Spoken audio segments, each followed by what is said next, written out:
جب کسی کو صدقہ دینا چاہتے ہیں تو کہتے ہیں کہ اس سے پہلے پوچھنا چاہیے کیا وہ اس کو قبول ہے صدقہ لینا. تو وہ یہ پتہ کرنا چاہتی ہے کہ جب کسی کے بارے میں معلوم ہے وہ عام طور پہ لیتا ہے صدقہ, برا نہیں بناتے ہیں, تو پھر بھی ہر دفعہ دینے سے پہلے اس سے پوچھنا چاہیے. نہیں, پھر جب پتہ ہے کہ ایک شخص صدقہ لیتا ہے تو پھر دے دینا چاہیے.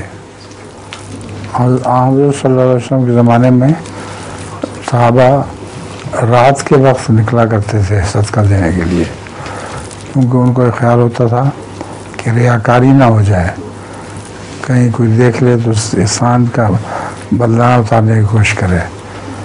تو بعض دفعہ وہ اندھیرے میں ایسے لوگوں کو صدقہ دینے دیا کرتے تھے جو بہت امیر ہوتے تھے, تو بچارے تھے کہ بھاگ جایا کرتے تھے وہاں پہ. یہ صدقے کا طریقہ ہوتا تھا چھپ کے صدقہ دینا, لیکن اب تو آمنے سامنے صدقہ دینا رواج ہے, کوئی حرج نہیں دینے میں.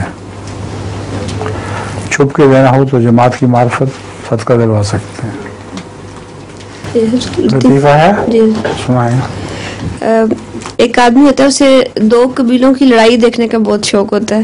ایک دن اس کو ایک دوسرا شخص آ کے بتاتا ہے کہ جاؤ فلاں فلاں دو قبیلے جو ان میں لڑائی شروع ہوگی, تیر اندازی ہو رہی ہے.